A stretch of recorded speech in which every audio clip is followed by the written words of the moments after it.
personally, I think of Barbara as a mystic, an evolutionary mystic, a visionary, a social innovator, and a social philosopher. And I think that she looks at evolution as a series of lessons that should be at the heart of our thinking, and that evolution is constituted by the crises that we face. And these crises, this is the same for one-celled bacteria as it is for us. These crises are drivers of evolution. We have to get over these hurdles, and we do this even at the cellular level with a little bit of a leap of consciousness. But in our case, we need a really big leap of consciousness. And this will precede the transformation, the planetary transformation we need. And when these things happen, they're a harbinger of birth. And I love Barbara's phrase, which is, our crisis, the one we face right now, is a birth. It's the birth of humanity, or what she sometimes calls universal humanity, or the Homo Universalis. Well, I think of Barbara also as an author. Of course, she's written a number of books, and in particular, she wrote a book that really caught my eye many years ago called Revelation. And that was important for me because I was reading this other revelation called the Urantia Book, and Barbara put out a book called Revelation. And I thought that was really bold and creative. And its subtitle is An Evolutionary Interpretation of the New Testament. Barbara did a new interpretation of the New Testament, in particular the book of Revelation, in this amazing book, which, if I may say, that book, Barbara, fell between these two audiences, which is Christians and New Age. And the Christians didn't particularly like that book because it was new revelation. And the New Age didn't really like it because it had to do with Jesus. So you had the same problem that the Urantia people do. Because the New Age people don't really get the Urantia Book. And people think it's New Age, but it really is sort of post-New Age. And the New Age has not embraced it. And it's just like with your work on that book, the Christians also did not embrace the Urantia Book. In case, I don't know if you know that, but it has not been embraced by the churches or by mainstream Christianity by any means. Another book by Barbara that I really like and recommend is called Conscious Evolution. And a current book that many of us are studying right now is called 52 Codes, and we can talk about that a little bit later, Barbara. And in particular, you and I worked on Birth 2012 and Beyond, which was 2012, of course, when we published that. And I want to tell a little story, a little back story about how I first met you. And I don't know if we even talked about this, that I called you up in 1995, out of the blue. Somehow I had your phone number. You picked up the phone. I introduced myself. And I said, can I come visit you? I want to tell you something. And you were kind enough to let me come the same day. And I came that day, and I had a Urantia book in my arm. And I walked in and gave you a kind of a discourse on the Urantia book. And you took it in, and I was kind of impressed. And I was with another person, and we were kind of evangelizing.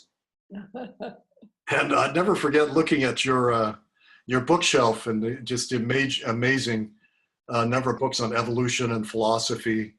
And so that's where I kind of began with this dialogue that we're going to pick up today. But a little bit more about you, Barbara, that you were a close associate of many luminaries beginning in the 60s, in particular Buckminster Fuller. And I know that you traveled with him quite a bit because a close friend of mine told me recently that at his small university in Pennsylvania, you showed up with Buckminster Fuller.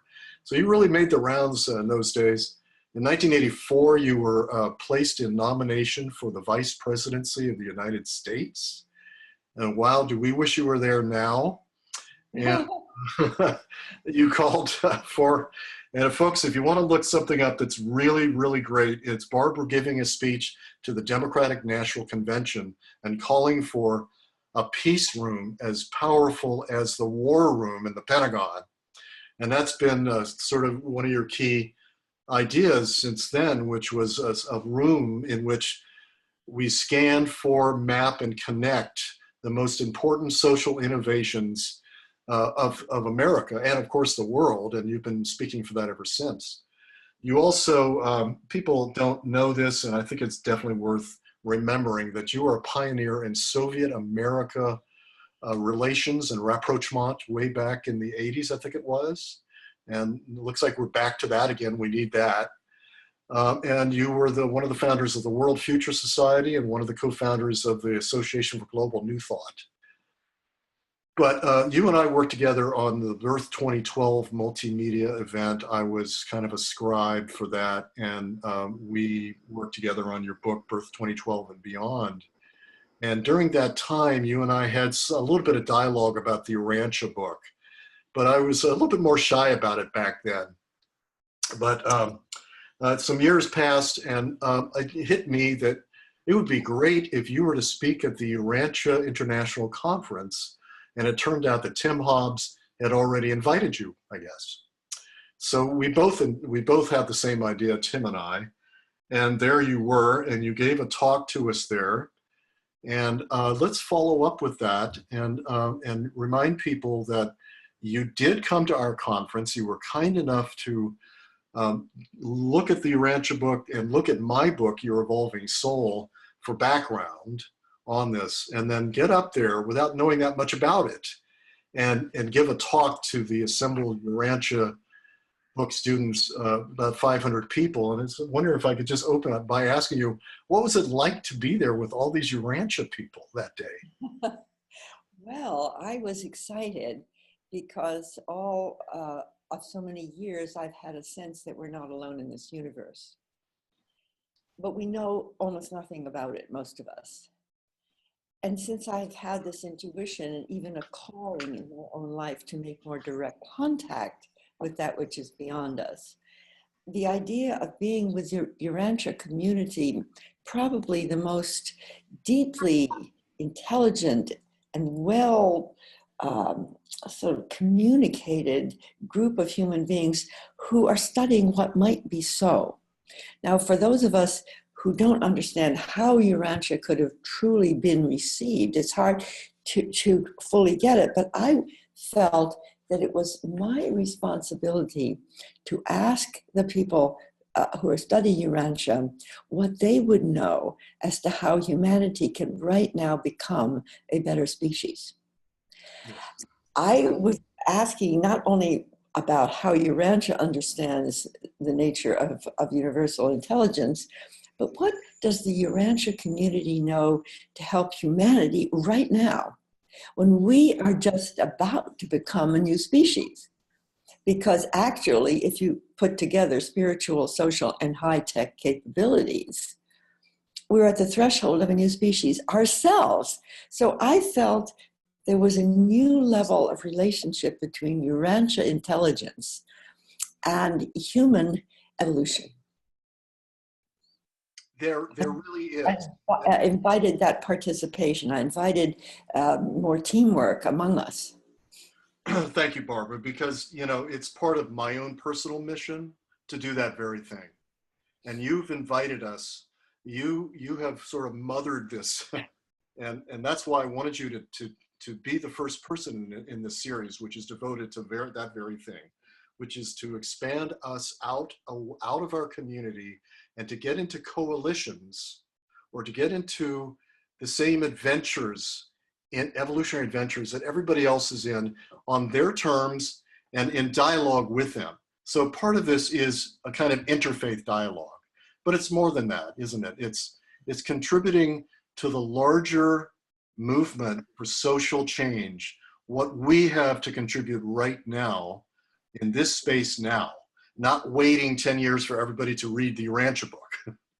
No, I mean, I was calling in for real contribution because what I've been able to understand about evolution on this planet, if we've reached a crossover point where either we go toward radical devolution or radical evolution based on exponential creativity and capacities. And when you put all of our new capacities together, we are going to be a cosmic species ourselves. We're going to be leaving this planet alive. We will, many of our extra neural capabilities, our robotic capabilities, our artificial intelligence capabilities. There are those like Ted Chu, whom you also published, who think that the reason for all our high tech, at this radical high tech, is to build a cosmic species.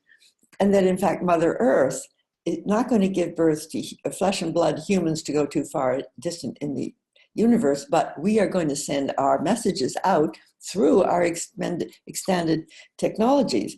And I became sort of a partner with Ted Chu when he said, very few people understand the meaning of high technology, particularly women. They don't like it. We say, oh, well, we don't like that. It's too powerful. And I've always felt our goal is to empower the highest technologies on Earth to make of ourselves a universal humanity. And we've done that, but we've also created these crises along the way that have used this to weaponize the technologies and create poverty and inequality along the way. And how are we going to get out of the crisis that we're in right now? How do you see it? And how can the Urantia Book students kind of tag along into the solution?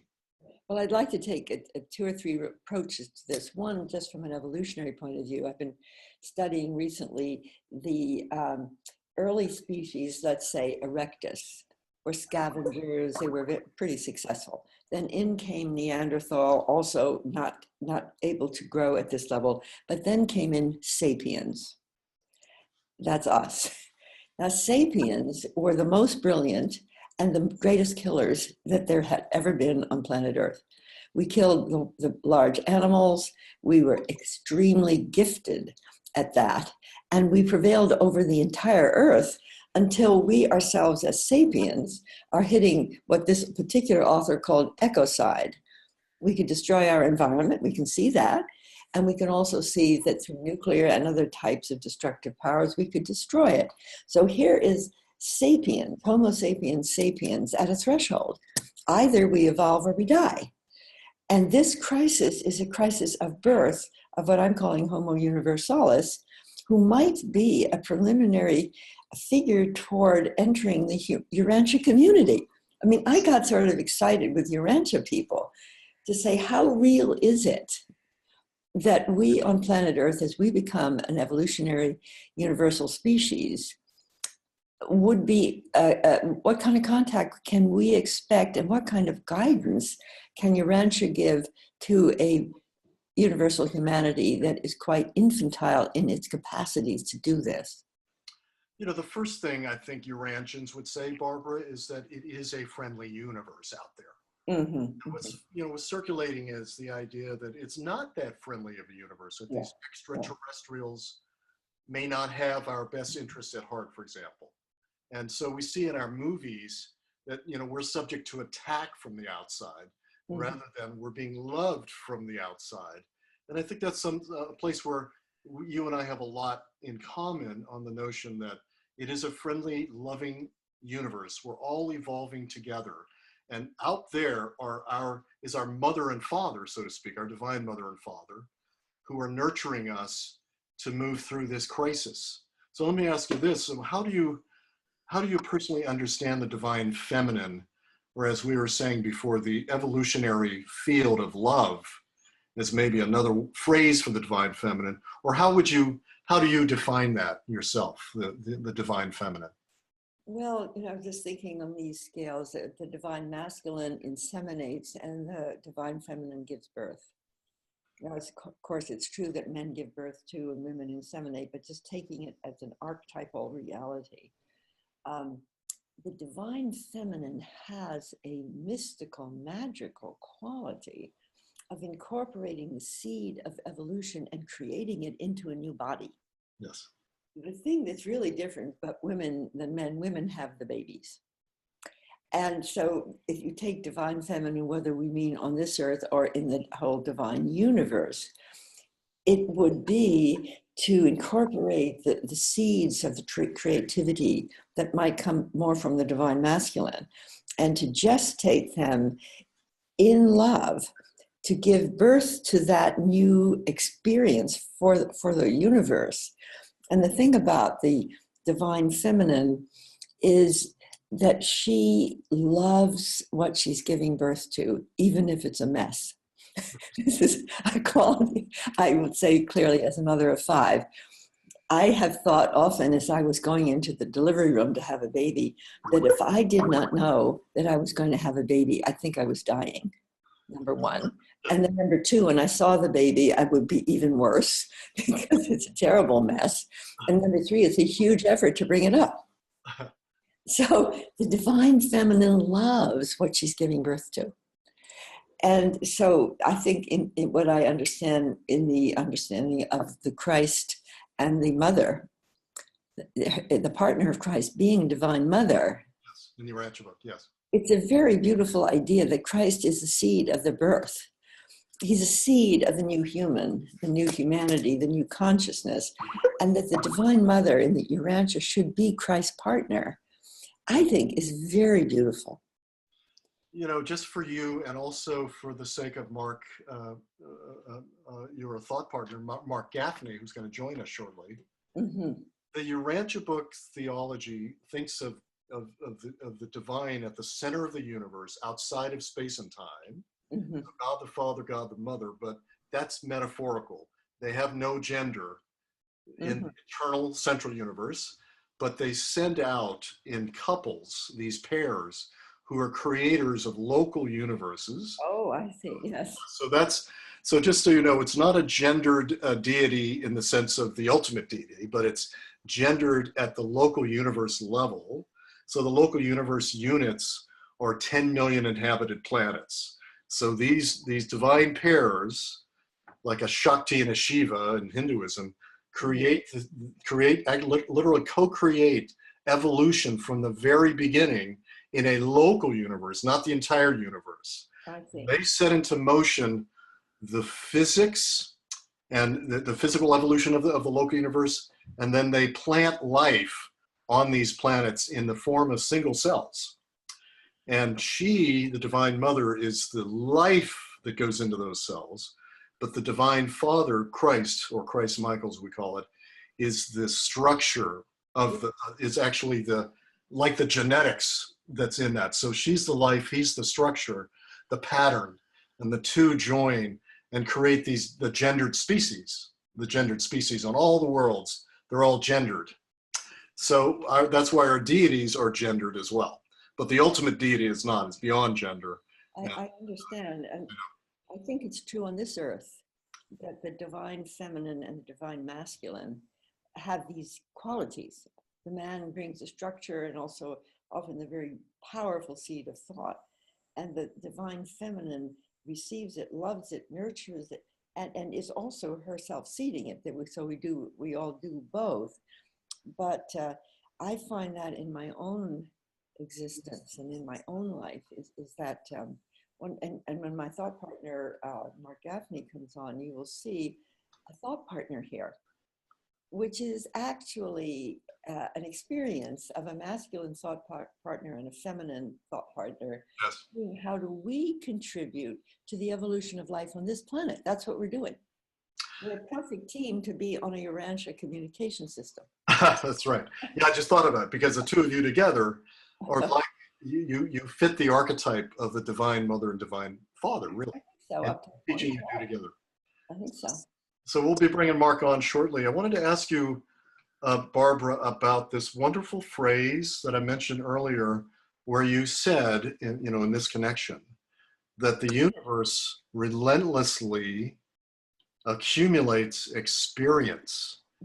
And I just couldn't believe it when I heard you say that recently, because that could have easily come out of the Urantia Book. It almost literally says that. But the mother aspect of evolution, which is evolution itself, really, yes, is accumulating the experience of all the beings of all the worlds. That includes animal life as well. But in particular, the soul evolution, as I talk about in my book, it's cumulative over eons of time for a reason. But I wanted to ask you what you think is the reason that the universe accumulates experience. Well, I have a phrase from Buckminster Fuller that I like very much on this. And his phrase is, the universe never forgets. And it's a very simple phrase, but if you think from the origin of the universe, the Big Bang, as we are seeing it to be recently, at least as far as we go on this planet, and the earliest dynamic of that 2 seconds that held the structure that made matter, life, energy possible, that everything that, in Aurobindo's words, the consciousness force did, from starting with the first quarks, electrons, protons, all the way on up to us, was an accumulation of knowledge. So that, let's say, when the human species came in, I'm often amazed when I look at it as, how did we get those eyes? Who did that? Well, the ear, whenever you read about the complexity of the eardrum or the eye and the retina and the this and the that was all created. And so it's not just the creator God in some abstract way, but anything that the universe learned about seeing on this planet, let's say, it had to accumulate in better and better eyes. Yeah. Here we are, we have eyes, and now we're accumulating telescopes. We're accumulating so many ways of extended seeing to see better and better and better. So what I feel about this is that the universe always remembers, because the universe is creating something new that requires it to remember what it's already done, which at 88, I tend to forget. What did I already do? So I'm now saying to myself, well, Barbara, you may not remember the past, but you remember the future. So the future that I'm remembering is what I'm creating. And I feel that if you think of the noosphere now and the thinking layer of Earth and the entire internet system and Google, when I hold a cell phone in my hand, I know I have a global brain in my hand. I've had, it's just as much as I have a thumb, I have a global brain. I'm on internet and I see all these names of all these people from all over the world who are on this call. What's happening here? If we had been living at the time of Jesus, we would have said, this is a God's. Only gods could do this. We're internet, we're noospheric gods. We've resurrected from the near dead, and here we are. We're out there all over the universe. So I'm now accepting the fact that we are extended humanity. And we are not forgetting anything any of us have ever learned about evolution. We need, because we're in an evolutionary crisis.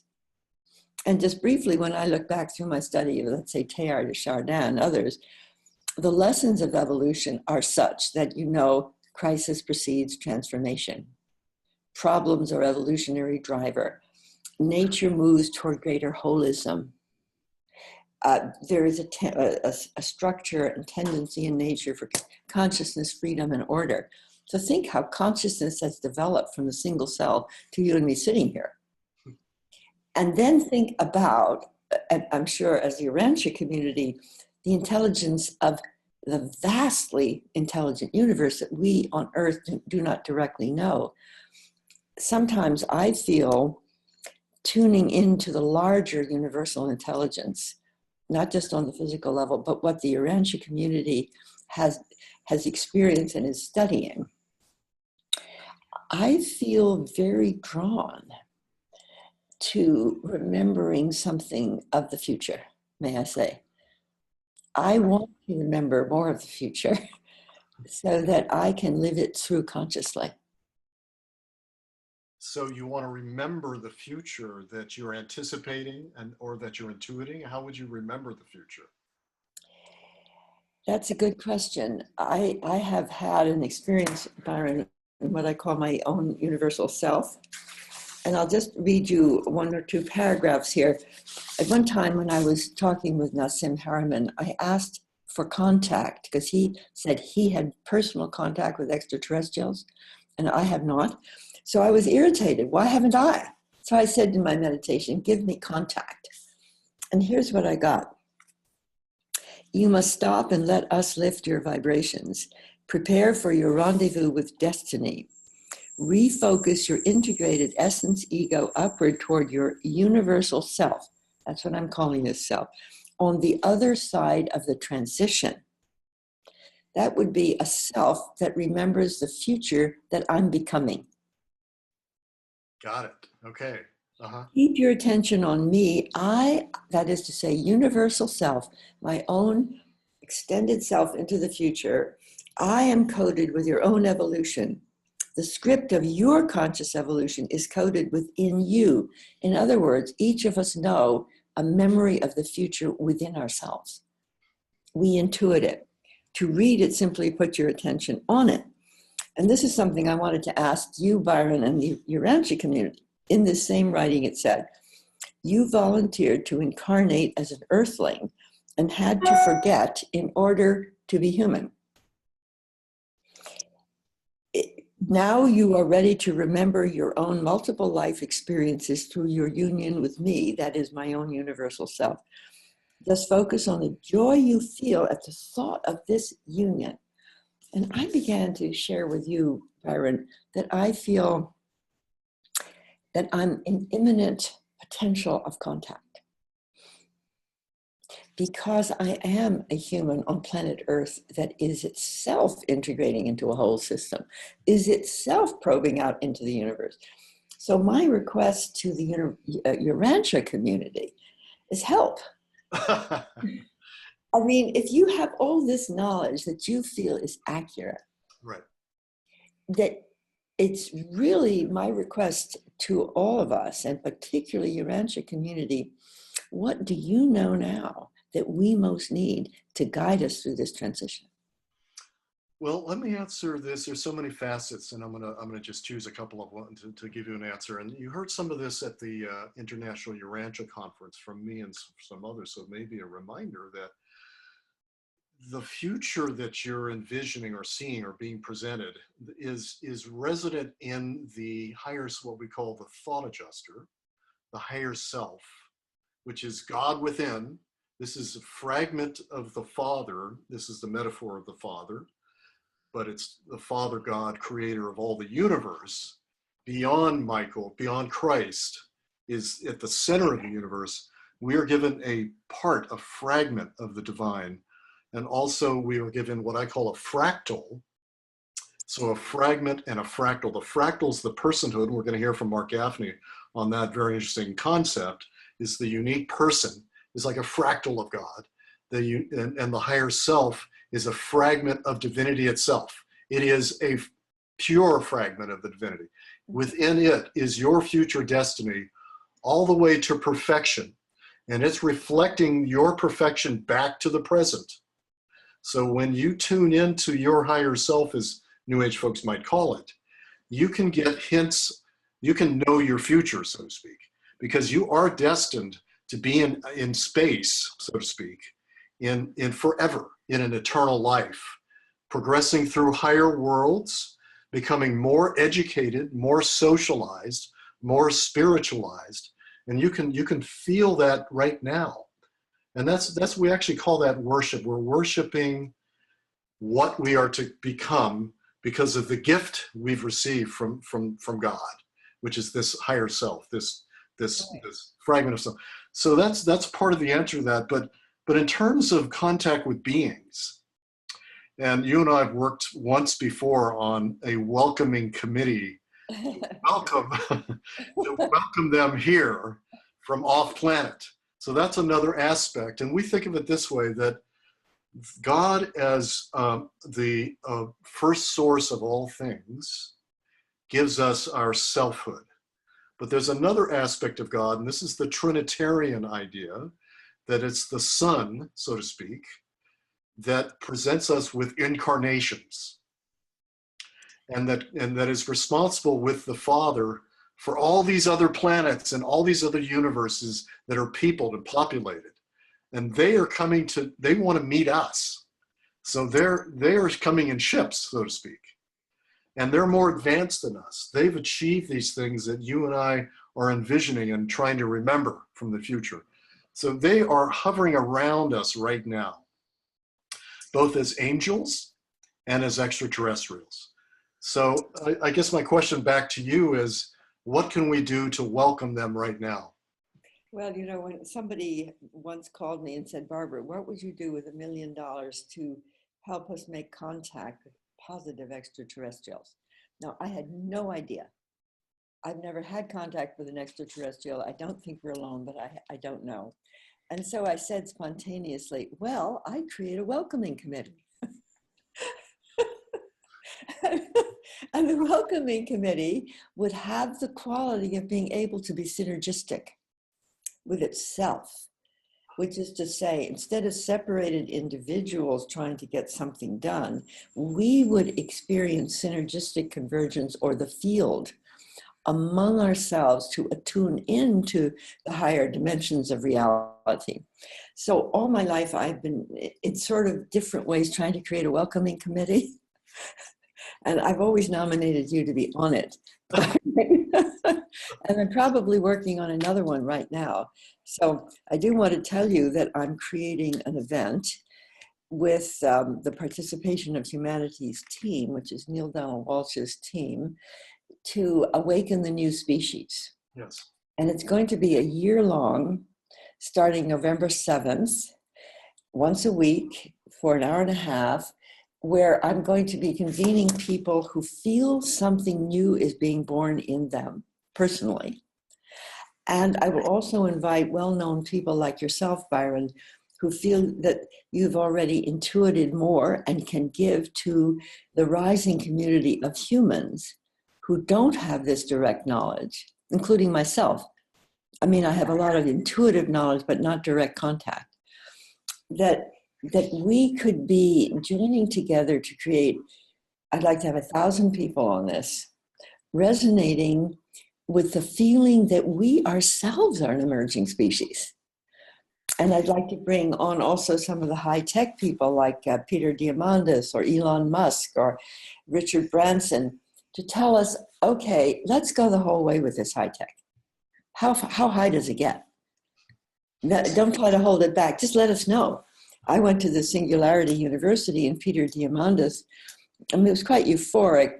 They're very pragmatic, but what he was saying is every single problem is an opportunity to learn more, and there is no problem we cannot solve.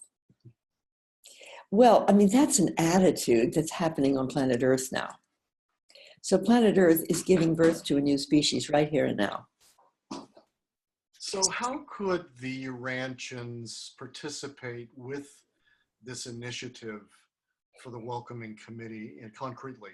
How can we support you, Barbara? Here's what I would like for them to contact you, Byron, and then you are going to help us create a community of Urantia people who would like to be helpful. We'll have a couple of speakers from Urantia on the year long, including yourself, and we will invite the people who are subscribing to this to study Urantia. Good. And maybe you could help us do that so that we begin to create more of a community of pioneering souls here on Earth with the Urantia community that's held this treasure for so long.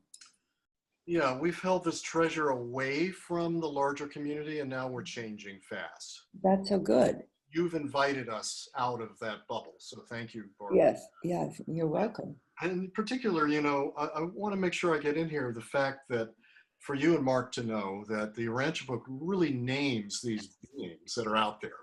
Yes. The angelic hosts, so to speak, and by far updates anything in any scripture that I've ever seen in any religion about the structure of the heavens and the kinds of beings that are there and what they do with us and for us. Mm-hmm. So for example, you mentioned about the how evolution occurred from a single cell, and there are beings who actually plant single cells. They're conscious beings who come to a planet and plant cells that evolve into and flourish into life.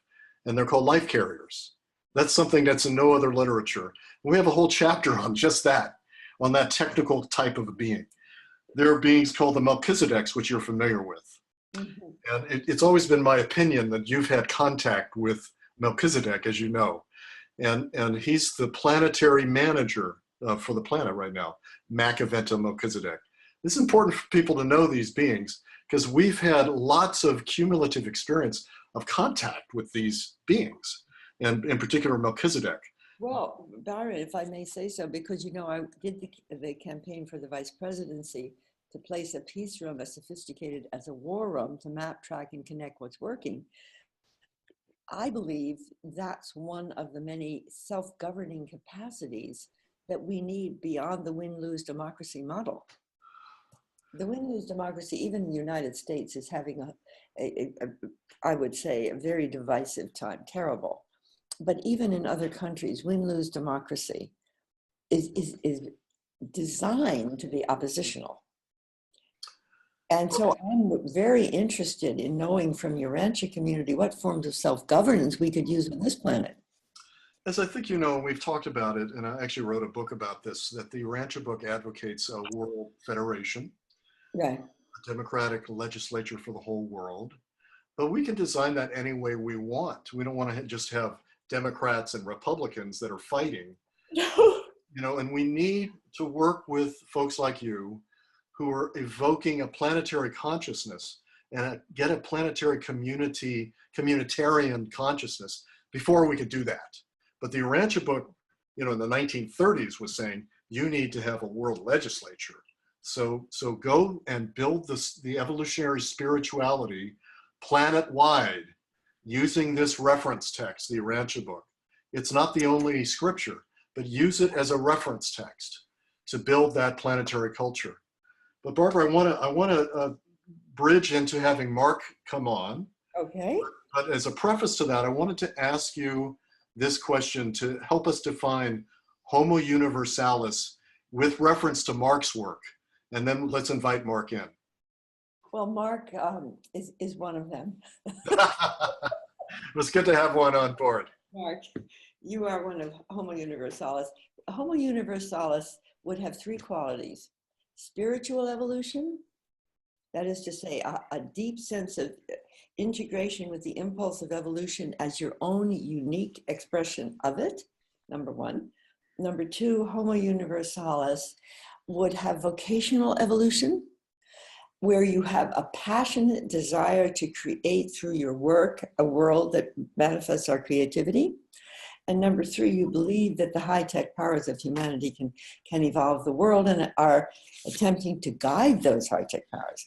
So Marc is a living example of Homo Universalis, and he is my thought partner and a creator in the work that we are doing together. We're doing three books together: The New Human, Universal Spirituality, Evolution of Relationship, and many other wonderful things. So I'm welcoming you, Marc. Come on board, Marc. Good to have you. Hey, how you doing, my friend? Good to see you. Good to see you again. Good to see you. Always enjoy your presence. And you know, when Barbara and you were together, I can see in Barbara that something in her is amplified. Oh, awesome. When you're present. Amen. So good work. And Barbara, you can stay on the screen if you like. Okay. There you go. You both look beautiful. Okay. Here I we are. want to say, by way of preface, Marc, that you wrote a very important book that was highly influential in my thinking. It's called Your Unique Self. And you may have noticed, not exactly accidentally, my own book almost sounds like the same title. It's Your Evolving Soul. But I like your phrasing of that, but I wanted to focus on the soul, the evolution of the soul. But you in particular focused on another aspect of the self, as Urantians would see it. We call it the unique personality, or just personality. So we redefine this word personality. In psychology today, personality means behavior. It's just the externals of one's activities that one can diagnose.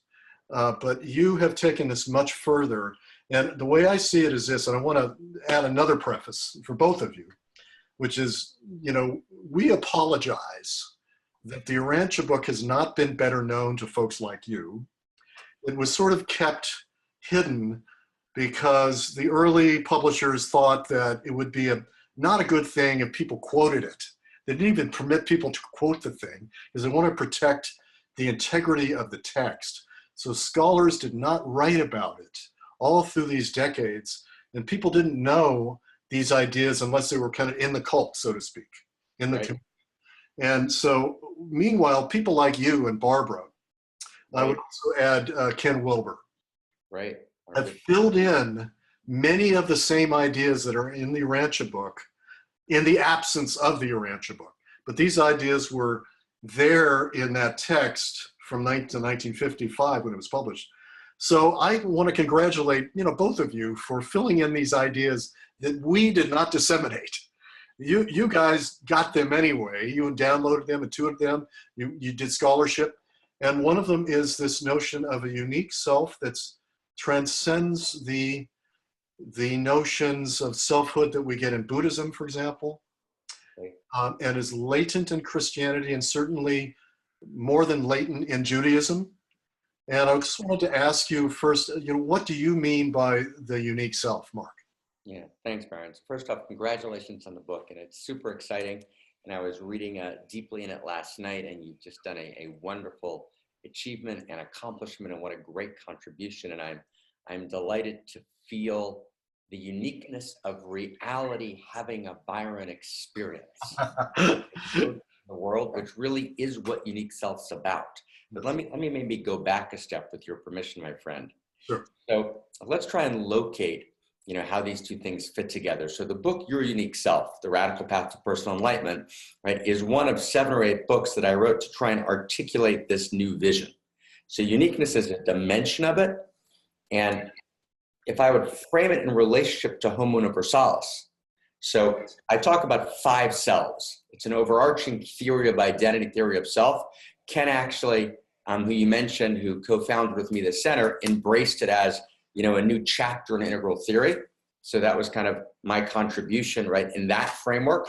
But really, unique self is part of its own overarching theory and kind of new vision, which is emergent. So Homo Universalis might be the name of the species, Homo Universalis is made up of what we call evolutionary unique selves, okay, which is now a unique self means, really one very, very simple idea, which is at the core of unique self theory, as I wrote it originally there, which is everything's personal. It's all, not just God, it's all personal.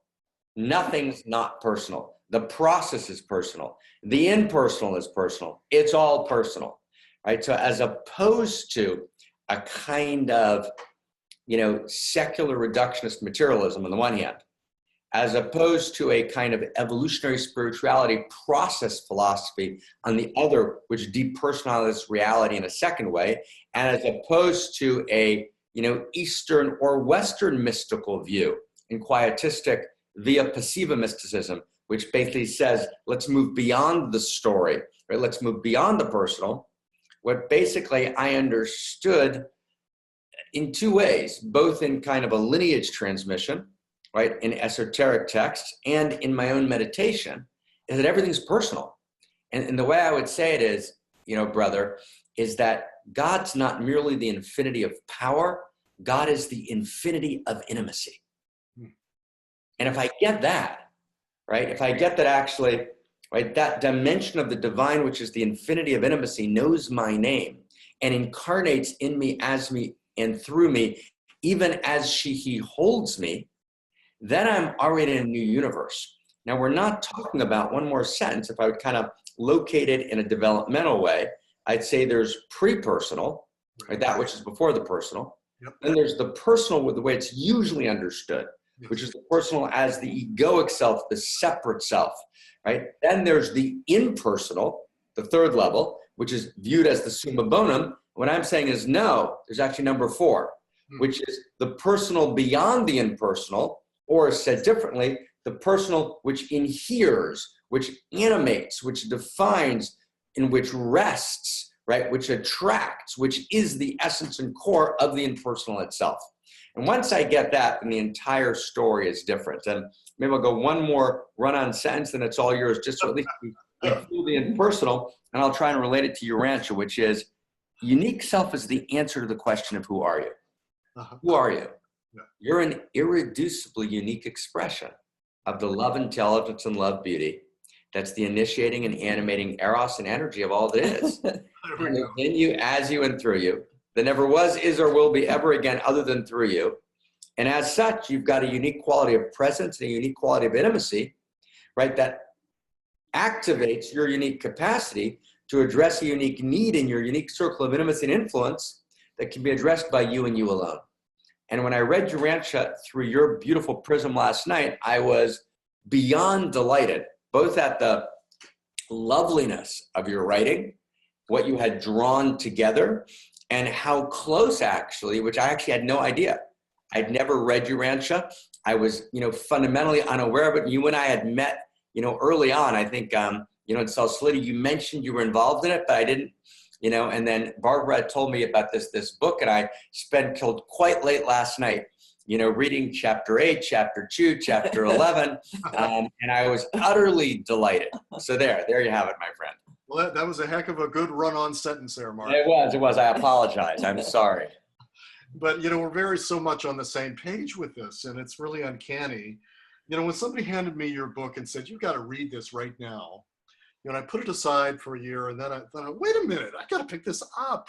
This is what I've been talking about for decades in the Urantia Book, which is that the number one, what you mentioned just in at first, which I hadn't really heard you put it so well, that everything is personal. Right. So the Urantia Book, in its theology, is very surprising because it's like, well, it's Trinitarian, it's God the Father, God the Mother, but it actually boils down to God is personality. Personality is not an attribute, one of the many, many attributes of God, but God is personality.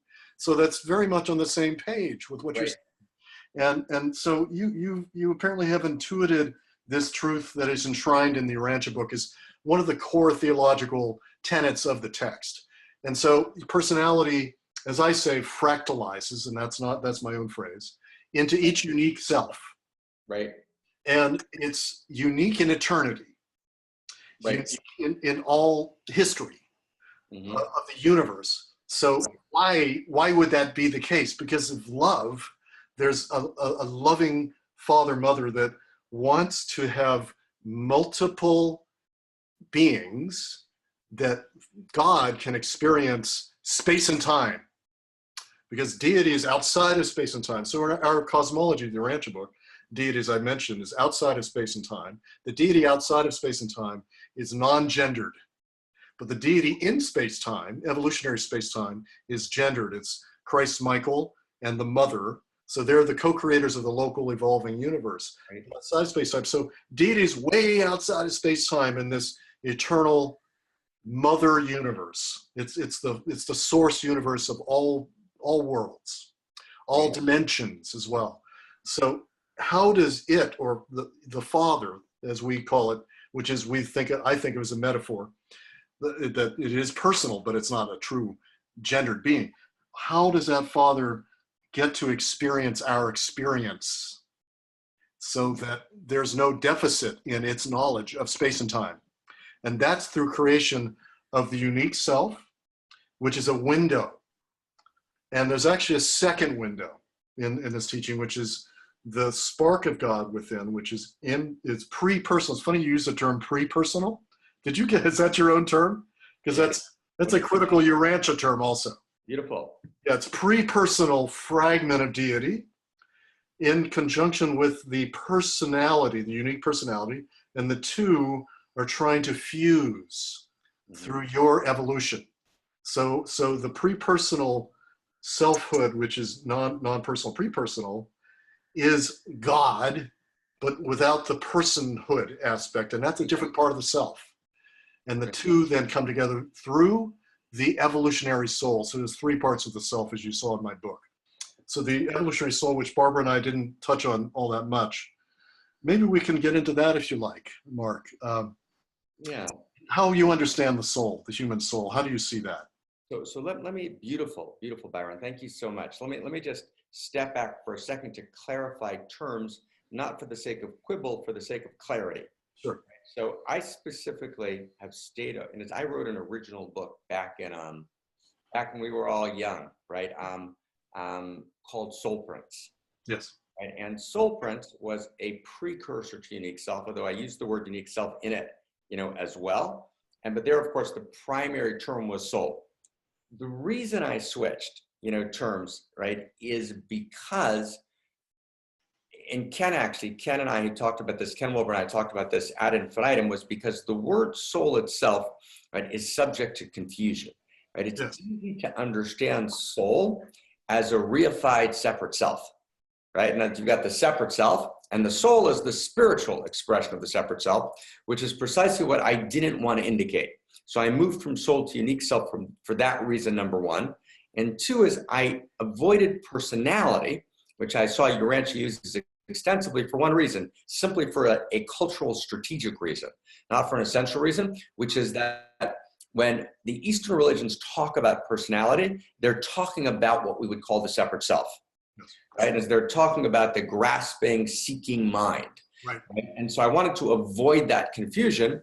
And the third reason is aesthetic, right? The personal, right? The infinity of intimacy conveys this quality of personalness, while personality conveys aesthetically something more of a seeking and grasping mind, right? In terms of the way we use the terms. So I just wanted to, I clarified those terms for that particular reason. Now, back to soul, right? When I think of soul, I think of separation exists in the mind of God, right? That is to say, separation is not an illusion. Separation is a limited understanding, right? It's not there is no separation. Of course there's separation. That's why I would always say to my friend Andrew, when he would talk about evolving beyond ego, you never evolve beyond ego, ever. No human being, Ramana Maharshi, did not evolve beyond ego. And people who claim to evolve beyond ego are dangerous, because you can't call out the fact that there's ego in the space because they've evolved beyond ego. What we do is we evolve beyond exclusive identification with ego.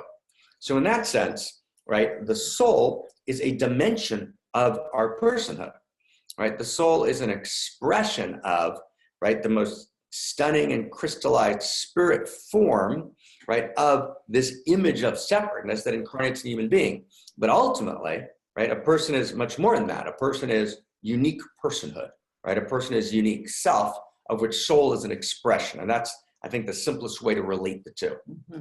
So brother? Thank you so much for that clarification. Yeah.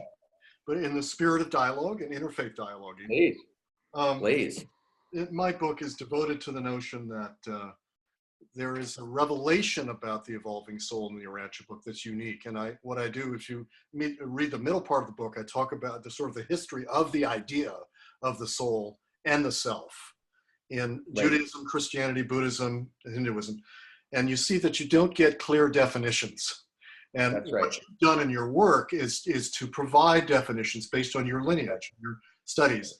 And we have to do that. So absolutely. We're brothers in this effort to clarify what this means and to give, solid definitions that people can kind of hang their hats on, so to speak, and then be in this dialogue. So what we have is what we think is a revelatory version of what the self is in regard to experience. And that's why I really like what Barbara was saying, that the universe relentlessly accumulates experience. And that's actually how we understand the soul. The soul is this force within us that is accumulating our life experience. Beautiful. Because it is not everything. It's not like every hamburger you've eaten, it's not everything, but it's everything that's worth immortalizing, that's worth eternalizing. And there's a part of the self that recognizes an experience and says, I'm going to save that. I'm going to hit the save button and put that into Marc's soul, because he's done something. He's stretched himself a little bit. He's self-transcended. That's a great moment in his life, and that's recorded in and as the soul.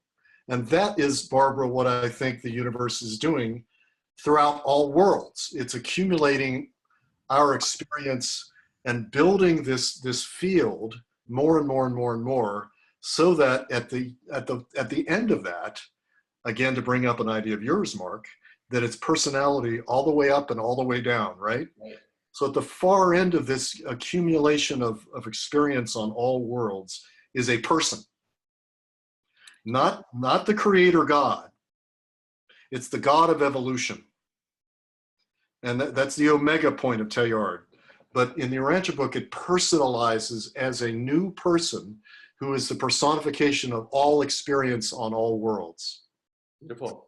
And that's really a core teaching in the Urantia book that we want to get across in this work, and particularly I do. I mean, that's why I like to, you know, and again, personhood's the reason I like the phrase, and again, in the spirit of delightful dialogue and clarification as we're trying to articulate a new worldview, the reason I started articulating and using the phrase infinity of intimacy, yes, is because intimacy connotes personhood, right? Intimacy is a personal encounter. You know, Byron, if you say, wow, I talked to Mark and yeah, I don't know, he was like distracted and not personal, but you mean it was a non-intimate encounter, right? And to actually get the infinity of intimacy, I think it's a way we can convey it into culture, right? And so kind of my new book is all about, it's coming out next week. I don't want to put its name in the space because we're focused on your book. So but I might give you the phrase, it's focused on infinity of intimacy, right? And I think that's a good way to say personhood, right? Because we kind of avoid the separate self confusion, and it conveys to us, and of course, divinity therefore has to be personal. How could divinity possibly absent the quality of personhood, which is this ultimate positivity? Right? How could divinity be merely impersonal? And I think that really means that divinity is the infinite expression, right, of all that is personal, and that the infinite itself becomes more infinite, right? And that's a paradoxical notion in Hebrew mysticism, which actually Abraham Cook talks about. So the personal, the infinite personal of God gets more personal as Byron gets more personal. So Byron's actually adding to that personhood. How gorgeous. That makes total sense. And what I'm seeing from this conversation, how good it is to have a communication between the Urantia community and those of us who are, you might say, evolving evolutionary humans here, because I think the time for that contact is now. So Byron, I hope everybody listening will know to contact you and say they'd like to be part of Awaken the Species. And we've created a small partnership with yourself and others among Urantia leaders to make a contact so that Urantia wisdom and evolutionary humans start coming into greater contact. Well, that's what we're here to do today. And, you know, we have a few more minutes left. And I am remiss because I forgot to say to everybody that you can text questions into us. We've got 15 minutes left. And wow, we come a long way in 1 hour. Thank you to the two of you. There's so much more to talk about. But I just got one note in from Lion who says, and our technical director says, that all users now can chat. You can send your questions by chat. So Lion says, quote, "The beginnings and endings of all human endeavors are messy." Thank you, Lion. Absolutely. That's a funny one. Anyone else you're most welcome to send your questions or comments. So Barbara, what was the name of the initiative? It's the Awakening of the Species? Awaken the Species. Awaken the New Species. Right, and that's in conjunction with A humanities team. Humanities team. And how will people be able to access that? Well, that's if you go to awakenthenewspecies.com, you awakenthenewspecies.com. One word, awakenthenewspecies.com, and contact Byron as well. Yeah, contact me, and we'll put together our own little sub section of that. That would be great. And everybody should go there and sign up to participate beginning November 7th when you launch it. That's correct. That's good. We'll get further information. And I'm also giving away an ebook called Evolutionary Synthesis, in which I identified the very key memes in universe and person and spirituality and futures that would identify the new culture that's now being born among us. Fantastic. Wonderful title. And everybody get Barbara's book, Conscious Evolution. but you've had so many other books. I don't even know which book to tell them to get. Conscious evolution is fine, and becoming your unique self would be another. Those, I would say, if you read Your Unique Self and Barbara's Conscious Evolution, you'll get a good sense of the beginning of this story, right? And that, you know, of course, you've got to finish, obviously, Byron's book first. We won't let you get the book before you do that. And Byron, big, huge blessing for your evolving soul to kind of find its way and make a beautiful contribution and just feel, Byronness, spreading in the universe, which, what a delight. And here's the story. I want to just add something to this because it's directly related to your unique self. When you actually get that reality is having a Byron experience, right? Reality is having a Barbara experience. Reality is having a Marc experience, a Paul Kemp experience, and a Riel Goyen experience, a Lisa S experience, a Lion experience. And what happens is jealousy disappears because I'm not supposed to write Byron's book. It's not my job, right? And then actually what unique self allows, it allows us to be in devotion to each other. We get to meet each other, and what so often happens in the human potential communities and the spiritual communities is right underneath the polite gesturing, there's this fierce commodification, brutalization, right? And every manner of corruption, the same way it happened in the Catholic Church, happens within the New Age community, right? And integrity falls to the wayside because everyone's worried about lists and commodification. But once you actually embrace unique self, we get to be ecstatic that reality decided to incarnate as Byron, and we get to, in this moment, bracket everything and be in utter devotion to him, and we're delighted. What a delight. And I think also what's happening in this, at the growing edge of this movement, comes out of, my wheel of co-creation. Yes. Well, Marc and I have innovated now Wheel 2.0. Yes, Wheel of Co-creation 2.0, very exciting. And the idea is that every single one of us, as a unique self, is giving a unique expression into that sector, whatever sector of the wheel, health, education, economics, and that together the wheel is to conduct a symphony. Wow. By people putting in their uniqueness along with the golden, the innovations that are working. So we would begin to construct a synergistic democracy. Wow. And I think that's why Melchizedek, who is interested in the governing of the universe, I've always would like to have more contact. Yeah, no, absolutely. And we'll get to Melchizedek in a second, right? From Melchizedek hotzi lechem v'yayin v'hu kohen le'el elyon v'yavacher v'yomar. Melchizedek takes out the bread and the wine in the book of Genesis in chapter 12. Right? But we'll get to him in a second. But one of the core ideas which is core to unique self that I didn't put in the unique self book, Byron, but it is appearing in, the two next books that are coming this fall, right, is, the unique self symphony. And in the unique self course, Awakening the Unique Self, I spent an entire section, 1/10 of the course is on unique self symphony, right, and what a politics of unique symphony is about. And Barbara and I do every week, which we want to invite everyone to, it's a gift, Evolutionary Church. We really come to the church. This is the Evolutionary Church, everyone. Every week there's an Evolutionary Church. Every Saturday at 9 a.m. 9 a.m. Pacific. About 5,000 people have joined, right? And it's actually, it's actually fabulous. And we're actually trying to redefine church, right? And in Evolutionary Church, it's a unique self symphony, right? Literally. And it's not just a unique self symphony. We're calling it, a unique self jazz symphony, because when it's a unique self symphony, right, then you're playing Beethoven.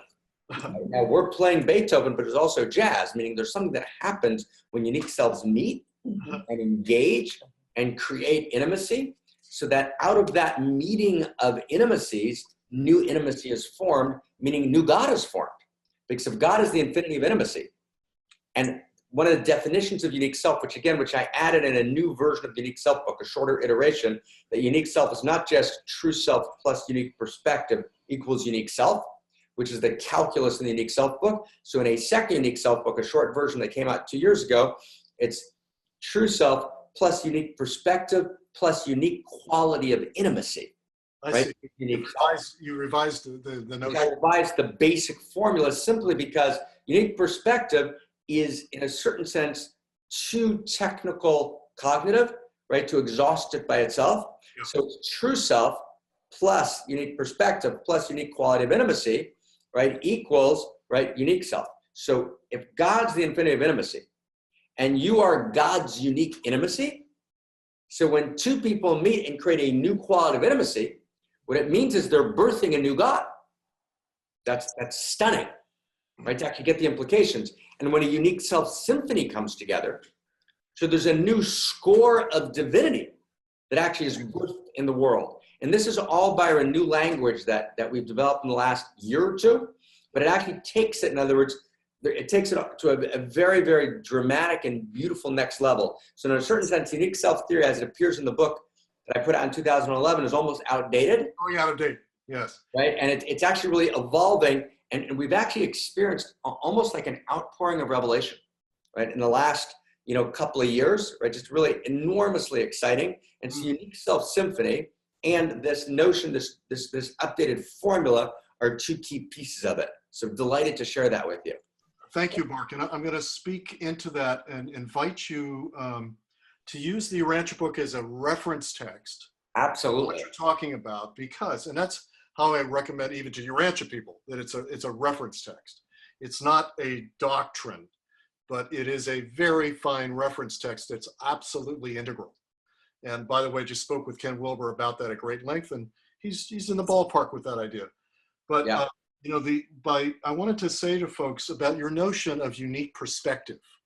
Yes. That is in your original thinking on this. I like it a lot. It's on the same page as the Urantia book as well, because deity wants to have trillions of perspectives, actually an infinite number of perspectives, using our personalities as a window on our experience uniquely, intimately. Deity is intimately unique with our experience in real time, omniscient, absolutely present with us, present within us, and experiencing our experience and experiencing our unique perspective. And in doing that, there is this intimacy that we're talking about. So we call the intimacy the personality circuit. We are personally encircuited to the divine absolute person, and it's one big community, one big family of God. I want to read a couple of comments we have in here. Lisa wrote kind of poetically. She says, fragments, fractals, remembering the future, just wow, pioneering souls, homo universalis, irreducible unique expression, just goes on in this kind of poetic accumulation of our best phrases. She says, I'm just loving this. There's another one. Yes, competition disappears in the face of cooperation, knowing we all have our unique place. Synergistic democracy, hoping everyone is hearing the new term. Let's see, God is the infinity of intimacy. Thank you for that. Janet says, sign me up for the awakening of species. There you go, Barbara. That's our friend Janet. Thank you. And that kind of fills us in. Let's ask the two of you if you have any closing thoughts for us. We got 5 minutes left. Barbara, why don't you, or Marc, why don't you go first? We'll let Barbara close. Absolutely, with delight. Yeah, no, I would say if you take one thing away from this section of the conversation, there was so much richness in your and Barbara's gorgeous conversation. But from this section, really, and I think Lisa, you picked up on it here, whoever Lisa S is, blessings to you, Lisa S reality, having a Lisa S experience, right? The key sentence, right, is, and I wrote it in Unique Self, is, right, God is God is the infinity of intimacy. Because that switch, if I would want to tell everyone, focus on one mantra, one from the part of my this part of my delight and honor to participate in this conversation is God's the infinity of intimacy. Because it actually allows us to actually shift our entire, and when I had the conversation actually with Ken Wilber, when we were talking, Ken was very much rooted in the first person Buddhist perspective and a third person perspective. So when we began this conversation, it's really the way I tried to share it with him, right? This notion of God as the infinity of intimacy. And I'll just leave you with this image. And this is a story that I told Ken. It was a breakthrough moment for us in articulating this notion of what later came to be called the second person of God. And it was back in 2002 and 2003. There's a story about one master, Barbara, we've talked about it, named Levi Isaac of Berdichev. And he's trying to say a blessing. And the blessing formula in the original Hebrew is, Baruch atah Adonai Eloheinu melech haolam. Blessed are you, God, King of the world, and then whatever the conclusion of the blessing is. And he would go, blessed are you, you, you, you. And he would faint in ecstasy. Right? That's you, right? That's the infinity of intimacy. So to know that we're always held, the infinity of intimacy always knows our name and feels us in every moment, right? It's stunning and beautiful, and so it is. Amen. And I turn to you and Barbara, and what a delight. Thank you so Blessings much. on you, Mark. Thanks again, brother. Amen.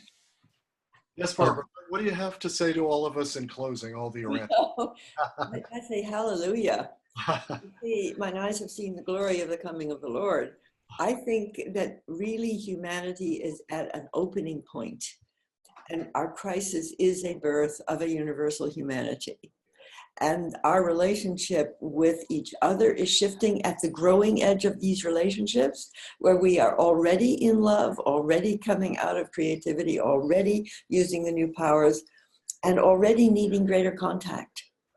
And I'd like to leave you all with two things, is that the reason for doing the Awakening the New Species is by creating consciousness field of people who feel something new is already arising in them, so that we can collectively know more, not just as individuals, because I don't think this is going to be only individual by individual. And that I personally would like to continue to deepen our understanding of Urantia, to bring Urantia onto the Awaken the New Species through you, Byron. We'll pick some people, including yourself, and we'll begin to inseminate the emerging world with Urantia in a new way. Thank you, Barbara. Beautifully well said. You know, my heart just opened in this conversation to you in a new way. Yeah. And I've experienced you as a universal human. Thank you. You really are, and what I really am. Yes, I think so. Once again, thanks for coming to the Urantia Conference. That was courageous of you to come and speak to us. And we're going to keep this going, Barbara. Thank you, Byron. And just thank you for all your work. We appreciate you so, so much. Okay. Love you a lot. Bye-bye. Bye-bye. Great to be here. So everybody, we're wrapping up, and we just have a minute. I just want to thank you all for coming out. I see it now. All your texts are coming in. I really appreciate them. So come log into it with us next time. It's the 17th of September with a very famous innovator in consciousness studies, a guy named Alan Leslie Combs. And we'll be sending out this video and audio. So send it around to your friends. I think we've had a very seminal discussion tonight. And once again, I thank you all for joining me, and God bless all of you.